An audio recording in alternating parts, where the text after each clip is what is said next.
Australia. People of Indonesia, they call these birds kaka or chua.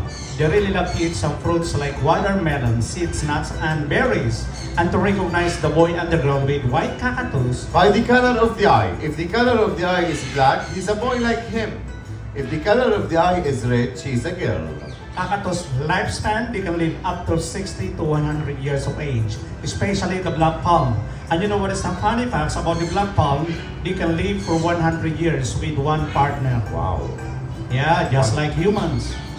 Like a humans. Ask daddy. Oh, come on, how like humans? Let me ask your friend. Yeah. You can live with the same wife more than 100 years? What is your wife? No, you don't know?